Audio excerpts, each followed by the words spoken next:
All right, this is our Unit 5 review. I'm going to be honest with you guys. I just spent the entire, what block are we in? F block? Are we in F? Okay, whatever class it is, I just spent an entire class period recording, and it did not work. So I'm a little upset. This is going to go quickly because I've got to go. And so if there's anything that I say too fast or that you miss, just rewind. So we're going to start on page 137 with bacteria, and I'm just going to fly through it. I'm going to hit the high points. I'm going to give as many hints as I possibly can to help you out with this quiz. Let's see, bacteria. I said I was going to go really fast and look at me being slow. Oh my God, where is it? Bacteria. It's not. There it is. Okay. Alrighty. So the first part is bacteria. Conditions of early Earth, that's evolution. Don't worry about it. Fossils, that's evolution. Don't worry about it. Comparisons of prokaryotes and eukaryotes. Just the basic stuff, but I'll zoom in on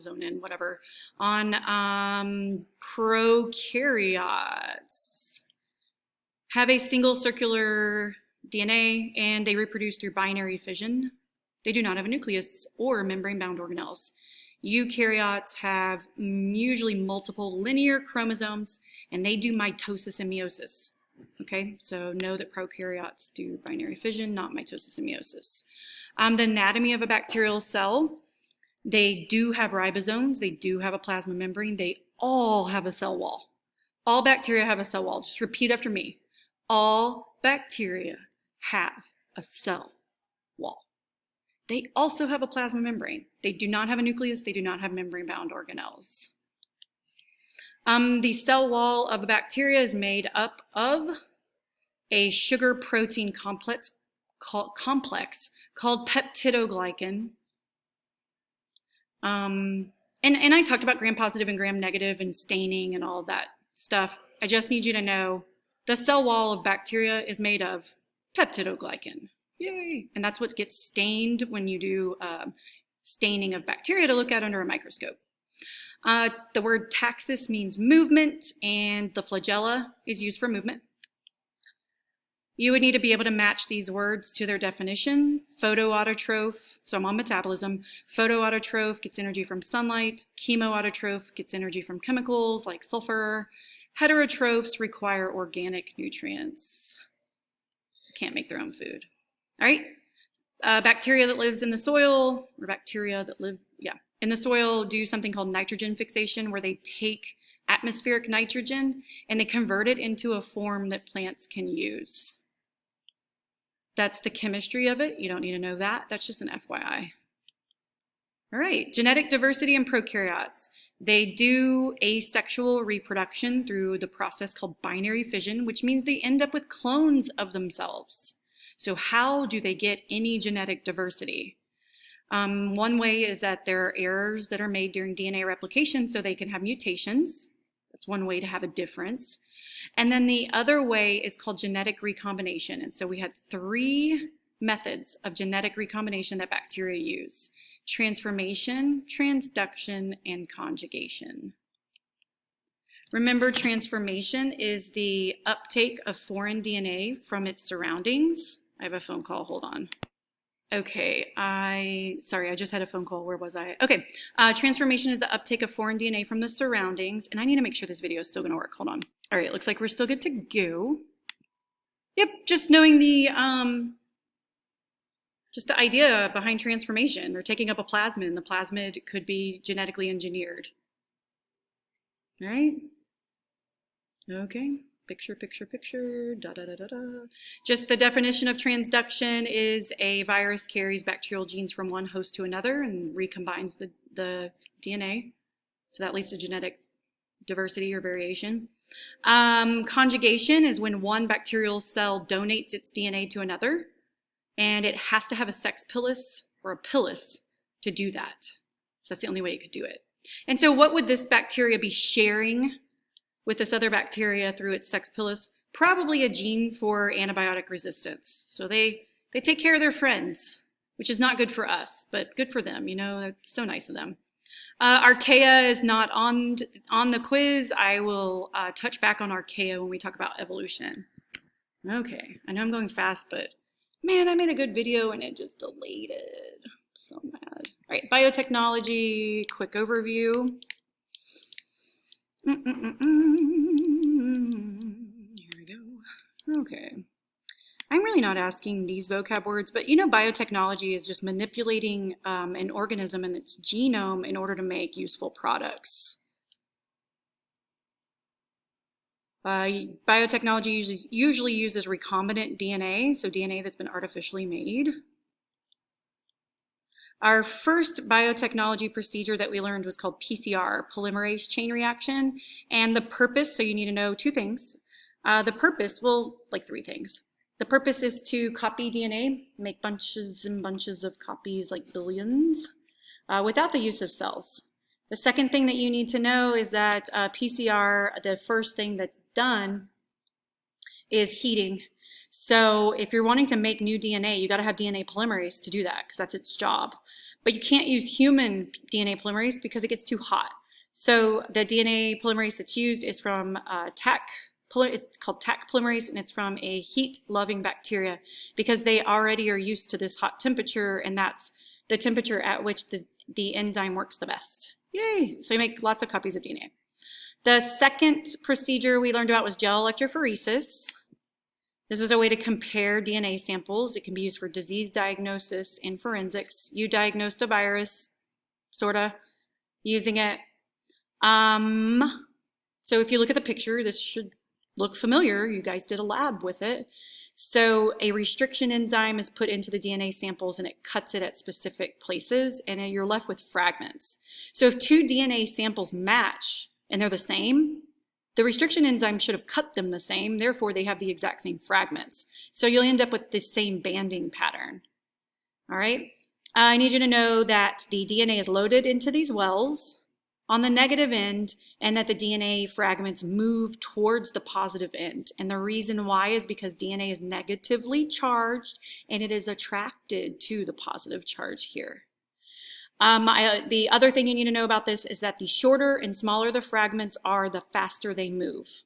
So the fragments that are closest to the positive end are the smallest ones. And that's what you need to know about gel electrophoresis. We're just moving right along here. Okay, blah, blah, blah, blah, blah, blah, blah, all the extra stuff I told you. All right. A restriction enzyme, I've mentioned it a couple times. A restriction enzyme is an enzyme used to cut DNA. It's used in biotechnology. So if you're going to make a genetically engineered plasmid, you would cut it with a restriction enzyme, and then you'd insert the gene that you are wanting, seal it with ligase, and then do the steps of transformation to cause the bacteria to take the plasmid up and then start expressing it. And we did that in the lab. Yeah, I think that's it for, oh, I would look back at the transformation lab, the part of the transformation lab where we're analyzing the 4 plates. Why was the growth the way it was on each plate? I need you to look back on that because there is a question that shows 4 plates and it will ask, why on plate number blank is this happening? And you need to know why it's happening. So look back at that lab, and if you don't have the lab, it's in your folder, in your crate.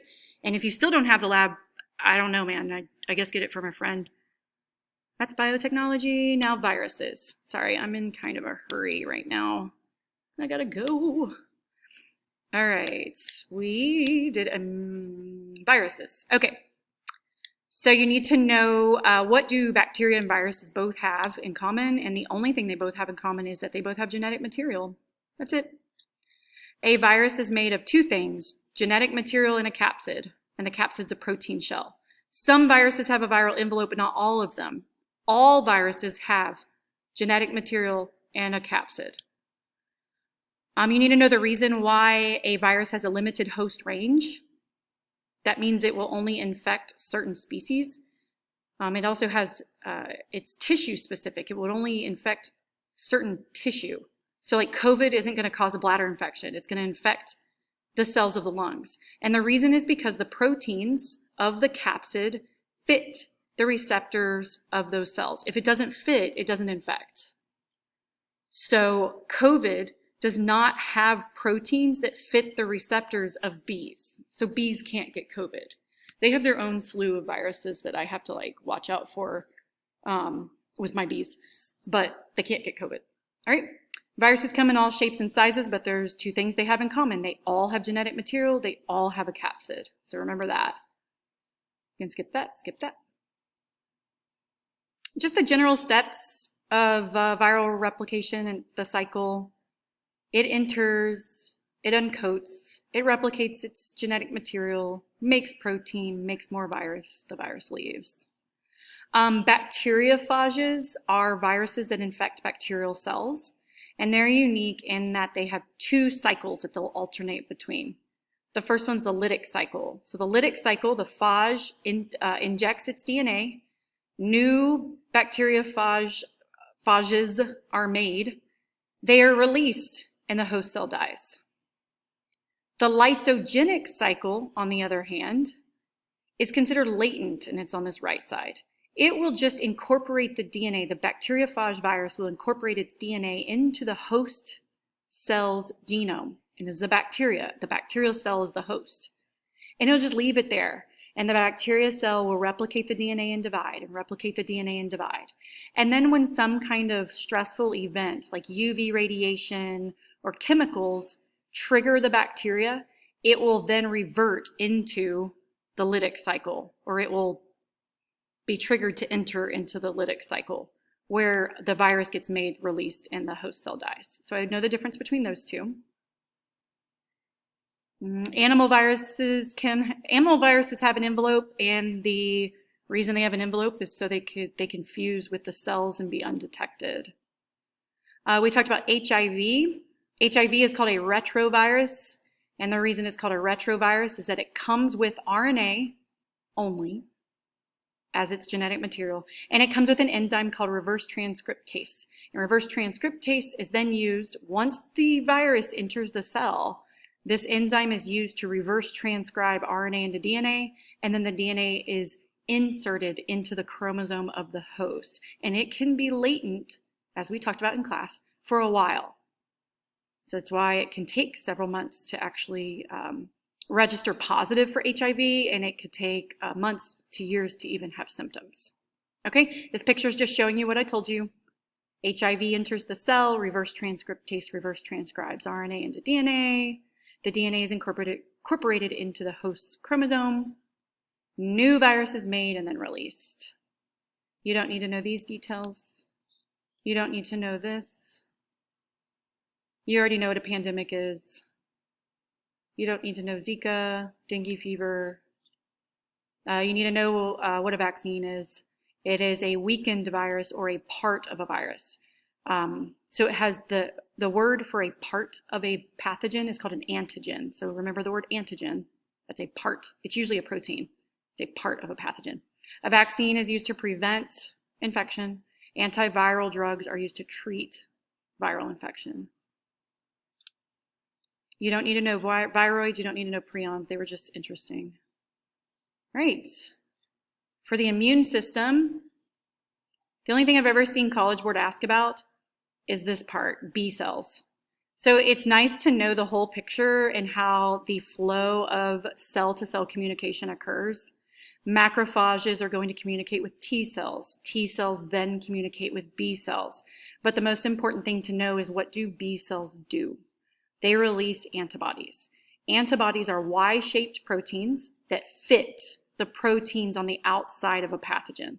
So these little grooves right here, they actually fit onto, if we're talking about a virus, the proteins on the outside of a virus.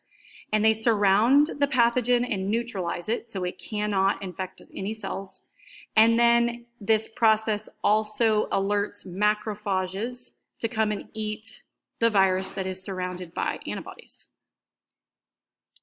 So this picture right here is showing you the red structure is a virus, the blue structures are antibodies. And then you can see over here the antibodies fit on the outside of this virus. They surround it and neutralize it.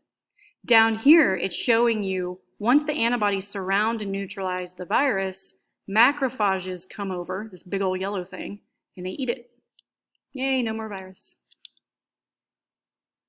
Last thing is primary response and secondary response. So this graph is showing you antibody count over time.